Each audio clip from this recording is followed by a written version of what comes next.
I'm so moved. I'm so touched. I was a little bit crying when I was sitting there.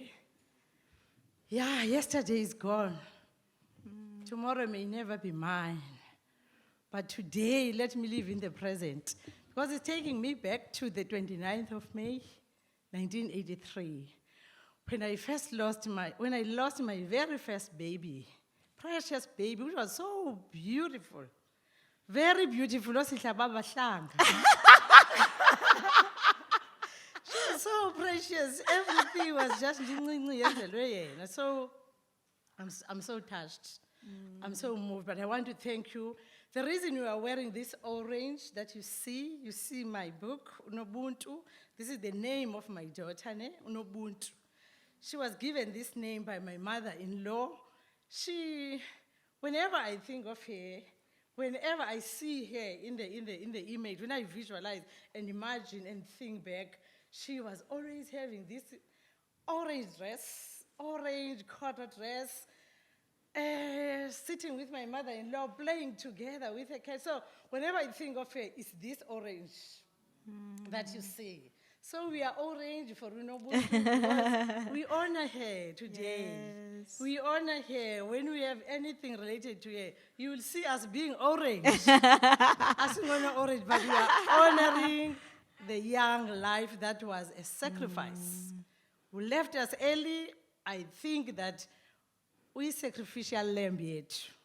And today we are celebrating that life. Again now, she is alive today. We feel that like now we talk about uNobuntu, and we are talking a lot about her these days. It's freeing me. I think the emotions that I froze in the past years is within my heart. I think I'm becoming free. They are flowing out. Every time we speak about her, every time we share about her, and now that my children are older enough, we talk a lot about her. So yeah, that's why we are like this. Thank you so much.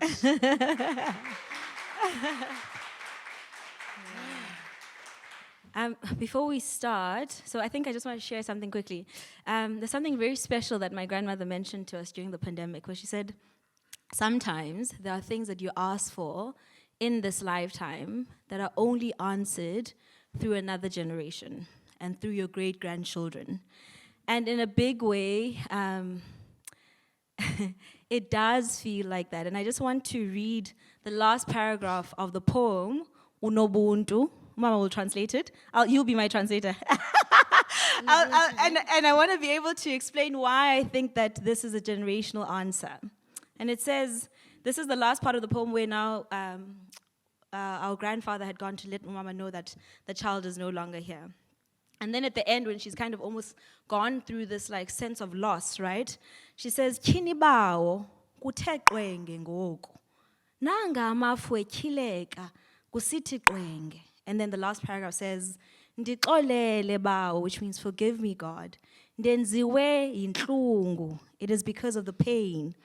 "Yintlungu yothanda ololonwabo lukuwe." The pain of loving the joy that is now with you.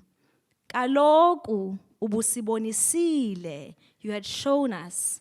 "Sathanda," we loved. "Saxola," then it says, "Sixolise ngenye into ukuze siyilibale lemini." "Lemini imfiliba yingcwabe," which says, Sixolise, basically bring peace to us with another gift, so that we would forget this day and you would bury it. It says, "Lemini imfiliba yingcwabe usonwabise. Lemini yokushiya kwethu sisiphumo sothando lwethu. Mayithi shwaka." And the most extraordinary thing is that this is 2023, which is the 40th year from the time that uNobuntu passed away. But in May this year, when we had the launch in Johannesburg, that same weekend, my mother's first daughter had her first child, and she became a grandmother for the first time in the 40th year. But wait for it, in the month that she lost her child 40 years ago. What does it feel like? Does this feel like restoration for you?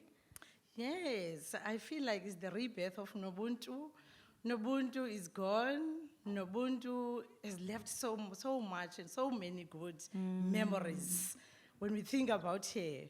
But now when it is the time for us to give that rebirth again, then there is my first granddaughter, Mikhulu imisebenzi kaThixo. Of which every day she says, Mikulu, you're excellent, Mikulu. In No, between the every festival, you'll day. see her walking through the festival. Let me give myself How does to it go? Yes. Mikhulu, we are saying Mikhulu imisebenzi yakhe. The way she has come into our lives is a miracle. She's a miracle baby. It's a story for another day. But it's a miracle, I'm telling you. It really is. So when I sing, I love to sing. To me, singing is my life, and worshiping and praising. So now we've just composed. I have composed it. I'm not trying to get credit for it at all. You are beautiful, Mikulu. You are wonderful, Mikulu. You are excellent, Mikulu. You are excellent. You are beautiful, Mikulu. I You know, are don't. wonderful, Mikulu. You are excellent, Mikulu. You are excellent. Hello, joy. Hello, peace. Hello, love. hey.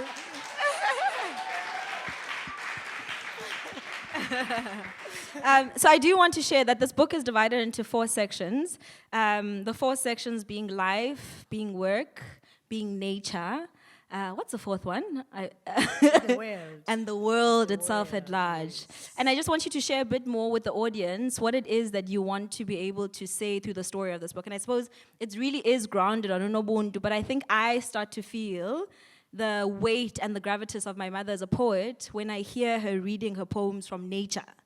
And I think, again, it's like almost even, again, reading the words, you're like, oh, man, like, when I think of poems of nature, there's, you know, all the other custodians of poetry about nature, which I don't think about from my mother. And I think it's just this constant recognition of who you are, where you come from, but really being able to give Black women, like, taking seriously what they create. Do you know what I mean? And so I think, Mom, I'd love for you to read one of your poems specifically. Specifically ezityalwaneni, because I think people get a good sense. And I think even though this one is not translated, you'll get an immediate sense of just what the experience is. I'll hold your... I've left my your book. No, take these. Oh, yes. Let me, can I ask someone? Yes, please. Okay.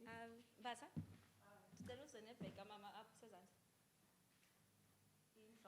You are beautiful, Mikulu. You are wonderful, Mikulu. You are excellent, Mikulu. You are excellent. You are beautiful, Mikulu. You are wonderful, Mikulu. You are excellent, Mikulu. You are excellent. Ezityalwaneni. You can't read it without your spectacles. Okay, let me just stand up front of this book. It's the last one, eh? Oh, here they are. Bless God. Yo. You are excellent! Sihle, you're excellent. I'm a lover of nature, eh? I unwind so much when I am in nature. It's so godly to me, and I relax so much. I relax so much when I am with nature. The poem says, "Ezityalwaneni." 69. It's on page 69.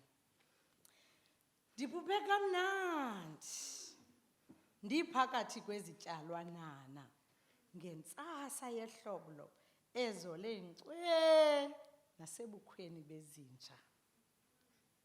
Zibe zivuka zisathungulula loo mehlwana azo mahlana zindihlangabezile zisitsho ngesandi sengoma epholileyo zitsholo phansi zindithuthuzela zanditsho ndaphila zinditshize ngobo buqholo bazo nobulawu bazo ndatsho ndebosololo ndeza umzimba. Ewe zindikrobile zandihombela njengomtshakazi zindivele macala zindibuza imvelaphi nentsingaphi. Elo vumba lazo limnandana lindithe kamnandi ndada nam ndazipha ithuba ndasezela. Elo vumba lesafikane landithi swii ingqondo ndaziva ndichulumancile ndimkhulwana kunazo. Ewe kambe lutyane oluhle umsulwa usebenza umsebenzi omkhulu wokuhombisa indalo. Ewe kambe nam ndiyakubuka kodwa uyandilibazisa. Kuthi mandihlale nawe ndikubukisise ndimane ukuthi krwaqo kweso sigqubuthelo sakho ndikujikajike macala nonke nzwakazana entle yodumo.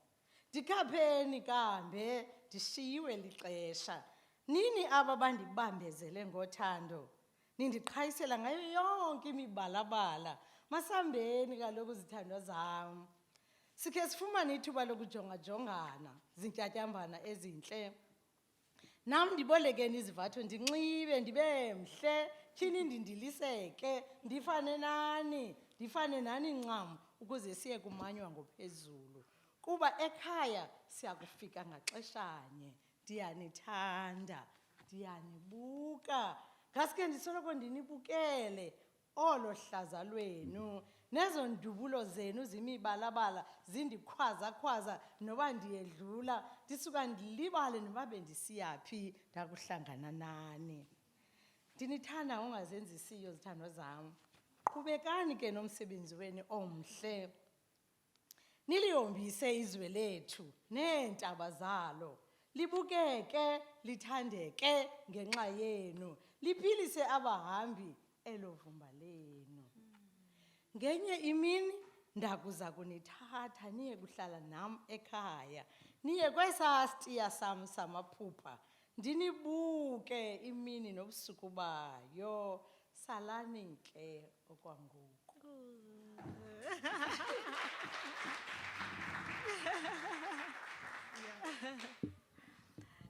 It's such a beautiful array of poetry about nature. There's some about grass, about ezizityalwanana, imivundla, ingcuka, and you can almost immediately be transported into where my mother was raised, Embashe. So there's poetry about rivers as Embashe and all the ways in which they affect life. But I think, Mama, what becomes very evident about who you are throughout your work, which is what Skune said in the documentary, is that you're a teacher. Right? There is a poem here specifically about what a teacher is and the purpose of a teacher. And I just want you to share a bit more about that aspect of yourself as an individual. I don't want to say much, but I usually interview people, but I honestly kind of almost like feel like I fail when it comes to her. And really want to open it up as much as possible to the public to have time to connect and to have conversation with her. But I do want you to speak about the purpose, one specifically, of teaching as a calling, which is something that you say quite often, but what it is that you want to teach people through this book in particular. Okay, this book, it's in the first place, it is a poetry anthology. It is in Xhosa, but we are in the process of translating it into English. It is designed specifically, particularly. In fact, it's meant for different audiences, for diverse people from diverse backgrounds, but particularly for mothers, women who has gone through that profound pain of losing their children and not knowing really what to do. When they read Nobuntu, they will find out that as much as I was so confused, numb and totally numb, completely, while I was really out of touch, out of this world, having no purpose, not knowing exactly what to do. You know when you grieve, But at the end of the day, I want them to know, when they read that poem, they will see how I quickly changed to another mood. I became prayerful. After my father-in-law, this happened early in the morning. We were sleeping, a flatty. Yes, Bonam was interested, Lalin. We flat here, we were sleeping at the dining room with 3-quarter beds. We were 2 together there. Our first daughter was at All Saints Hospital, and she was there. And then we were waiting. We were going to wake up and go and see her on that day. But my father-in-law came very early. It was around about 4:45, when he knocked at the door to tell me that uswelekile umntana belekazi. That means your child has passed away. And that changed everything. That changed everything that we were going to do on that day. It just changed the story, it just changed the trajectory. Everything just changed. And after that, let me just quickly say this. My mother-in-law came in, and when my mother-in-law came in, my father-in-law went away after telling us that umntwana uswelekile ke belekazi. He comforted us with the words that I have never forgotten, even today. Because he said, "Mkhululeni bantwana bam." Release her. Mkhululeni bantwana bam, ukuze uThixo aphinde anilize ngomnye. And he had so many words, but it was his way of comforting us, to say, let's not give up. Ningaqumbi niqalekise watsho. Do not be angry and curse God. Yes, ningaqumbi niqalekise. Nikezelani ngayo mkhuleko. So those were the words from uTatazala. But my mother-in-law came at a later stage, and she talked to us, counseling us, me and my husband, and she asked that, "Nosango, vuka mntanam. Mhlambe, I'm going to take you to the bigger house where there are other mothers of the location." You know, there in our culture, we have got mothers who are the elderly people, who are the counselors. So I had to go and be with them in Linenkulu. I went there. They were talking to me, comforting, counseling, guiding, and trying to make sure that you are okay. It was not easy. And you know what happened? My father-in-law and the other fathers, they were busy with the child. Tina silapently. Counselishwa, kuyaculwa, kuthethwa nawe. I don't know what's happening. Wazofika utata wathi uqhushekiwe ke umntwana. Which means the child has already been buried. And that was the end, without you having the time to say goodbye to your child, without even having to see her for the last, without you having to have a say. Uqhushekiwe ke umntwana. Thank you. Yeah. I just wanted to give you a picture. As a teacher, I'm a teacher by nature. By calling, I'm a teacher. I teach, even if you are not going to pay me a cent. I will teach. I teach, you know, I coach, I advise, I guide, I speak, I lead. With wisdom. With wisdom, Yes.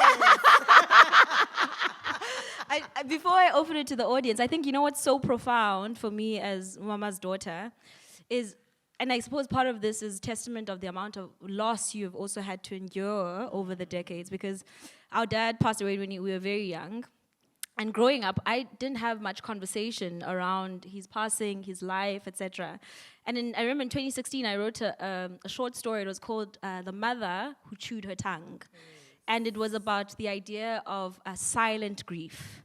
And I remember sending it to Mama to read, and she said, "Haibo, am I so silent now? Am I silent about it?" And in a big way, even us growing up, we didn't really know about uNobuntu. We would, you know, like there were glimmers or ideas or just like things here and there. And it was only when a family friend had lost their child, umamakazi Zimkita, that was the first time that I really heard Umama speak about fully the depth of this loss of a child at 8 months. And I think it's so profound now, being able, reading it with, I think what happens when you write immediately is that it captures the fullness of what is happening to you and that experience and that rawness. And it's almost like and I think this is kind of about communication between child and parent, that what they don't say to you, it doesn't mean that it doesn't live. And it isn't alive in other forms, in both in their heart and in their life. and sometimes even in their writing, which is an incredible blessing.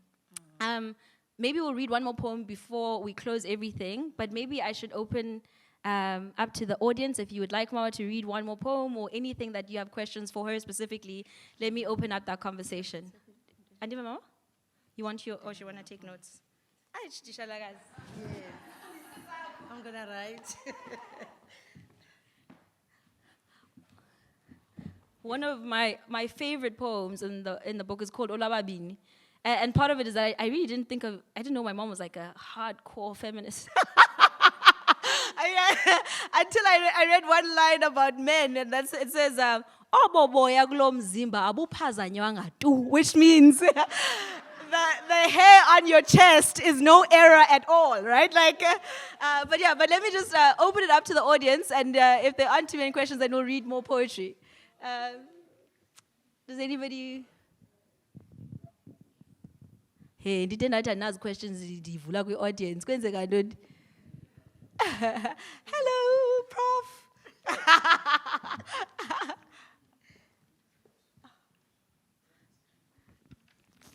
Anisebahle. Hello, girl.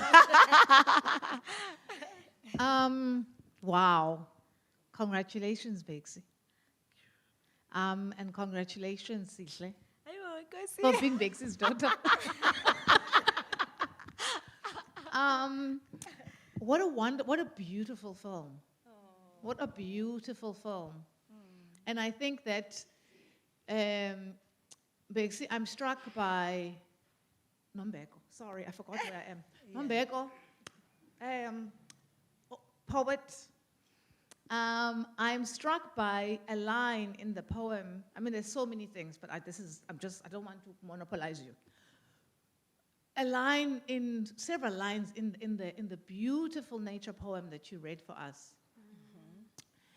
And uSihle says when she reads you, she thinks about, it's so transporting when she reads your nature poems.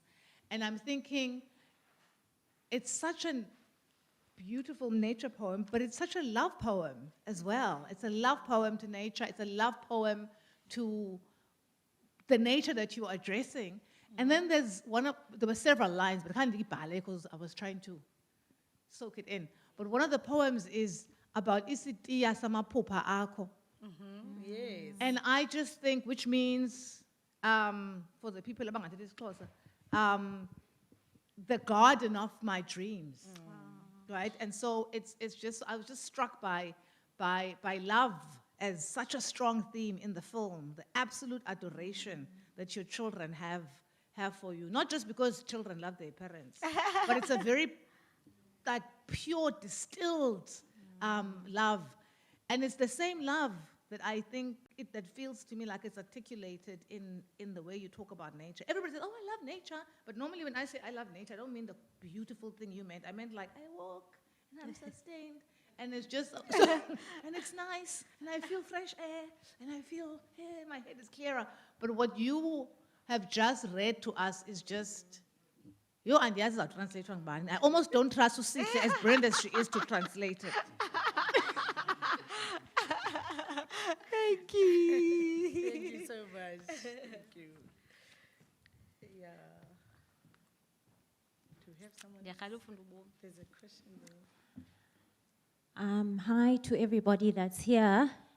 Mama, I did introduce myself to you before we started, and I introduced myself to you in such a beautiful way, and I said, thank you so much for giving birth to my twin, and I explained why. But we're not here to talk about that, but I want to ask, what was the turning point for you in you deciding to write? I'm asking this because I've been writing poetry since I was a kid, and I'd write a lot about women and the hurt that I'd see at home, especially, like growing up in an abusive environment where I'd watch, my mother being, all sorts of things happening. And I'd write it in poetry, and I would recite these poems. And there would be people, especially adults, that would, get concerned as to, hey, this is, for a kid, as young as I was and who would write the kind of material I would write, they would be concerned as to what is it that is informing, the writing. What is it that I could be thinking of? What is it that I'm experiencing or have experienced? And I'd never speak about it until I think now that I'm older, where I'm actually owning it and I'm saying those poems were everything else that I was seeing as a child. But I couldn't open up. Also, psychotherapy and all these things were never really a thing. It was never a thing, so I would write. So what was the turning point for you where you decided that you want to actually write about your pain, but not just write it and keep it there, but actually share it with the rest of us? Really good question. Wow. Thank you, Sihle. I think we have heard in the film, my aim was not to publish. For me, it was a way, I used poetry as an instrument to release my pain out of my system. If you listen carefully to the film, you'll get to know that I was new in Ngobo. Like somebody who's like a foreigner in a new land, where you don't have many people, no friends, no what. But for me, my pen and the paper became my friend, where I could write my pain, heart to heart. That paper, that paper, I think, and that pen, it was a way for me that I was just releasing the pain, and it was listening to me. I could write in the way I want to write without being judged. I think for me that was the reason I wrote. But other than that, I'm a teacher, I'm a Xhosa teacher. I've taught Xhosa. I've majored in Xhosa. My first degree, I've majored in Xhosa. English. But I did Xhosa in English with UNISA, you see? So I have got my own luminaries that I loved when I was teaching Xhosa. People like J.J. Arjolobe, people like S.K. Mkhai, Ukuchona Kukamendi, people like Witness Kate Amsanga, Ukuba Ndandazile, Professor Ncedile Saulwe, Unyana Womtu, their way, their style of writing, and Professor S.C. Sacho, and many others. Those are the people that inspired my writing. So I decided that, okay, now let me, whenever I have something, I have a concern, whenever there's something that is calling me to write, because it's a calling, writing. You wake up, even if it's at night, if you have to just jot something. So I would say that it was ignited by the pain in the beginning. But then, because I'm a writer, if you can see my journals, the suitcases that are full of my journals, I think you have heard me talking about it. Tata was Zambia, who was saying, Mama Nontshokweni, where's that big book of yours? He trusted that big book of mine, you see? So what I'm trying to say, I'm right. There's a lot that I've written, let alone that I've just published this. I wouldn't have published this one if it was not for Sihle, her interest, her seeing to me that I achieved my dream, and being a pressure on me, wanted to see me living my own life. Because all these years I've not been really focusing to myself. I've been focusing to raising them alone, having to be up and down. Abantu belala on Friday when people are going for the weekend. Wena ukhwela ibhasi. Can you tell, Mama? Can you tell everyone since we completed the documentary, which was exactly a year ago this time, what was being sent to you by 3 different typists this week? I just want to share with you that since that time, Mama has about 50 new poems that she has just been writing incessantly. Like in January, she's like, no, I can't talk. I'm in the library. Did you want in a library? Oh, no, I'm typing my poems. And maybe part of it is like, it's an interesting thing to think about, not only writing out of pain, but what healing and creating also looks like. Yes, after this book was published, I think it gave me energy. There's a question. A question. Oh, there are questions, okay. There's Professor Barbara Boswell. But I do want to acknowledge how much, Prof, your work in particular really shaped a lot of my thinking and wrote my story anyway was such a critical aspect of how I understood everybody's story in the first season of the Ultimate Book Show in particular. And honestly just opened my eyes in such a clear way that really located me to this story. And so I can't not give that kudos to you for your work that you do. It's incredible. Both you, you know what I mean? Like, both at the, Ma? Auntie Mama? Okay. Professor Barbara Boswell. Okay, all right. Barbara Boston, okay. Wow. She has a question, and somebody at the back as well. Hi, good evening. Molo mama, hi Sihle. Hello. On one, Papa. Papa. And my one, it's not a question. It's basically a comment. First of all, I just want to say congratulations to you, Mama. Congratulations, Maxie. You know, it's very strange that it was only last night I dreamt about my mom. My mom was alive for some reason, not knowing that I'll be seeing you today. Your book, as you've already said, that it's for a different audience. It's not basically about only losing a child. Yes.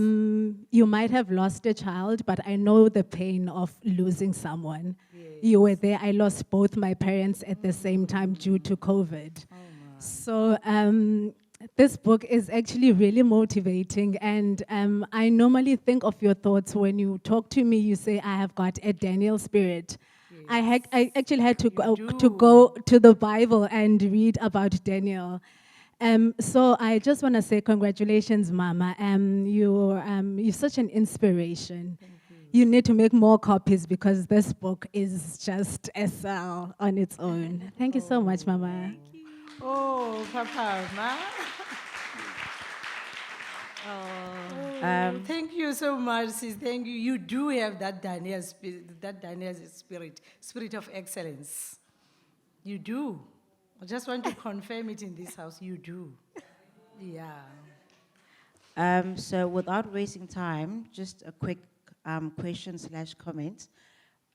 Speaking of pain of being a mother who's lost a child, do you maybe have perspective or thoughts around women who, in inverted commas, voluntarily give up their children, whether it's through termination of pregnancy or they do it through adoption? What are your thoughts around that? Thank you.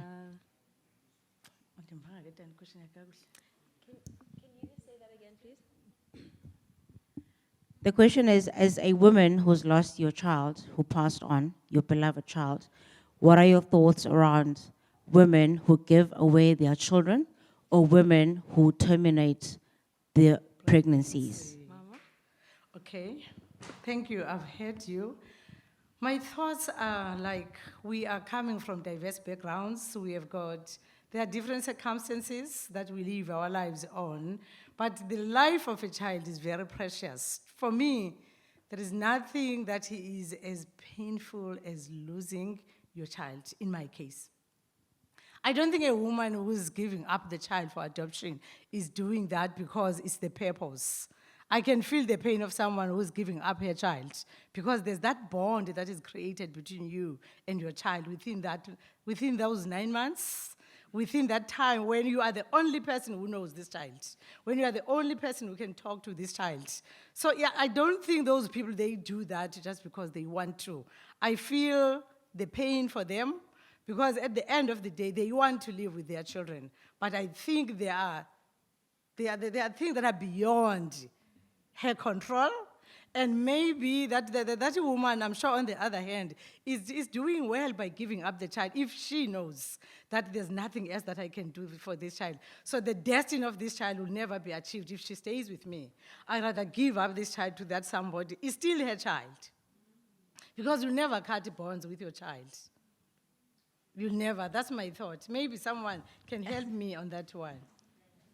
I think let's take one or two last questions, and then we'll read one closing poem.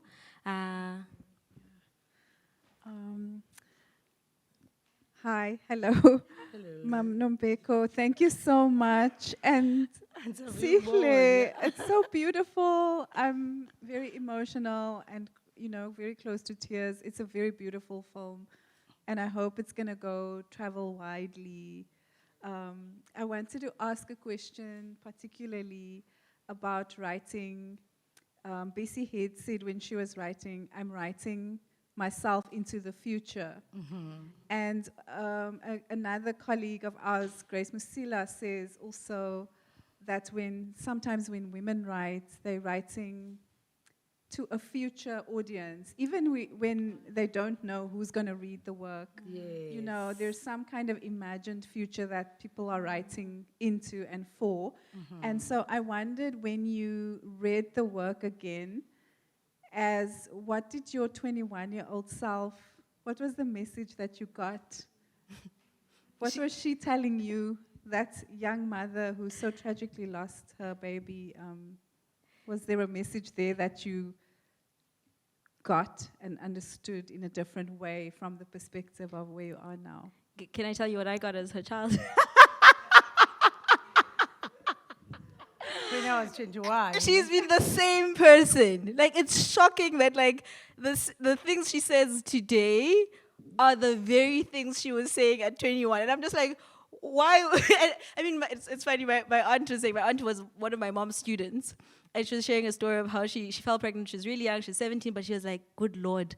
Already everyone knows that my teacher, my sister, who is a teacher, is always giving lessons to everybody about everything. And now this is what I've come to do. So I think it's just the kind of ideas, the values around like fanning the flame of your conscience, building your future, going to carefully consider what you are and who you are. So many of them, I'm just like, I don't know how you've consistently kept the same kind of, not ideas, but the moral compass of who this person is has been very consistent. I don't know, maybe when God creates you, I've been this focused person, maybe because of where I grew up, maybe the way I was raised, and also the kind of family I was in, because we were raised in an extended family, very loving, and we were so much affirmed when we grew up. Maybe that's because of that, I don't know. But what I know is that one thing that I don't want to work with people who do not know what they want. I don't want to do people who are not purposeful and conscious.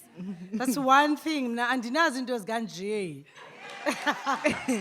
just for Jazz. She doesn't have things that are just for Jazz, Jay. As a result, they always say, at home they always say, even if people are joking, when Mama, you always make things serious. Yes, because what you say, words are spirits. Words are spirits. I've grown up in a company of words, so I know the power of words. What words can do. So be careful, and whether you are young or whether you are old, gain wisdom, acquire knowledge and gain wisdom. I think I do have another affirmation about wisdom. I'll do it when I go down. Let them gain wisdom. Even if you are young, be a purposeful person. Be conscious and intentional with whatever you do, because this book is guiding you on how to make choices, on how to acquire education, how to use your faith in making choices that will make you the better you. I think that's it. Its main target is youth and young adults and individuals who are seeking to build their inner strength, their inner me, so that they can face the adversities, and also the individuals who we are also looking for restoration of their lives. It will be good for them. Let's close off, darling. We'll read one last poem and then sit down. You can choose which one you want to read, preferably in the first 10, because then those are translated. I think, Musa, you can just quickly say the question, and if anybody else wants to hear it, then Hi, good evening, everybody. My name is Musa. Oh, now Musa, Mom. She's been saying, please make sure you point Musa to me. Hello, Mama. I just want to say thank you so much for being this beautiful aroma to the world that needs it right now. Not a lot of people have the courage to do what you have done. There is a lot of us that have gone through that process. Our parents have gone through that process, but thank you for bringing that kickstart of healing to us as a people. So each and every one of us here takes away what they need to do. You did it in a book, you wrote, but I'm sure everyone is encouraged to do something about what they were hurt about and seeking healing at the end of the day. So thank you for allowing that beautiful flower to open up so we can smell and also be healed. Thank you. So beautiful. Okay. Yes, please, let's read one last poem and then we have to go down. I was thinking, And one poem. ubomi mhlambi. Okay. Okanye All right, umbulelo Musa. ngobomi. Thank you. When I was writing this poem, it in Ubomi, page man, Ubomi is on page 23. 23. I was remembering my grandmother. I had a very, very tough grandmother, was a disciplinarian. Ngena mama. Umakhulu wami uyawuxelela as young as you are, Nombeko. Athini ke Nkosi yami ungaze uthini. Mama, funda. Mama, get into the poem. No, Lord, money I did. I yeke, mama, did. no, Okay. yeke. Ubomi. Okay. The translation is still teka, so I'll just add here and there. Keep going, go for it. I was faced by the challenges of life, and this is how I defined life. This is how I saw it in different perspectives. Ubomi bunemixeuka nemizenduka. Bunamaqhina namajiko-jiko. Afuna umuntu onomonde nonenzondelelo. Ubomi bufuna umuntu oza kubuxabisa. Bukwafuna umuntu ongazukufuna ukubulawula. Ubomi yinhlungu ongena kuyibaleka. Ubomi lithemba elifuna ukufezekiswa. Ubomi ngumdlalo ofuna ukudlalwa. Ubomi ngumcelingeni bungeneleke. Ubomi ikwangumzamo. Mntakwethu, ubomi abunandlela busetyenziswa okanye busebenziseka ngayo. Mfokabawo, ubomi buzela izinto ezimnandi ukwedlula nesongo setyuwa. Kodwa kwazona ziyakwazi ujika zikrarhe zixela incindi yekhala. Ubomi ke obo.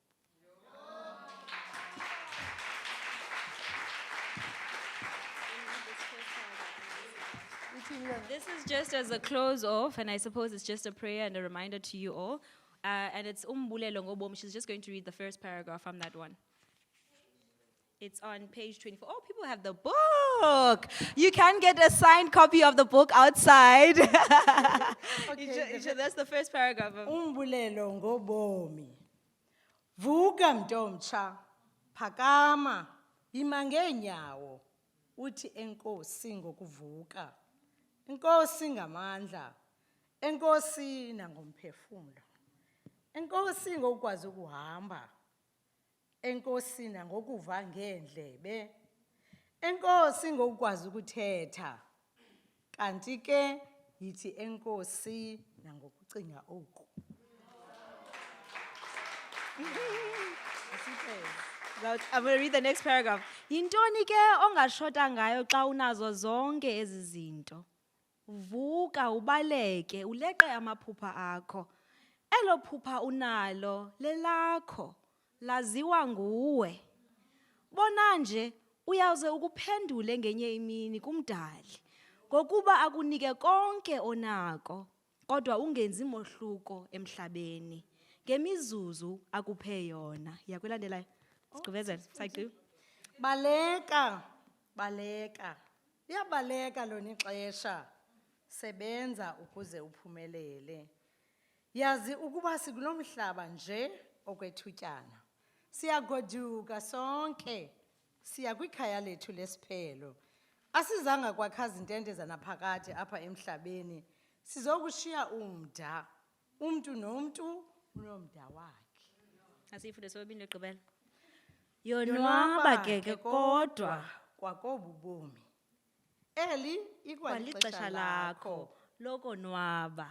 Ewe, Hleka, ncuma. gcoba. Yes. Yonke lento uyenza ngesimilo nembeko. Phakama ke mntomtsha, silungise izwe lethu.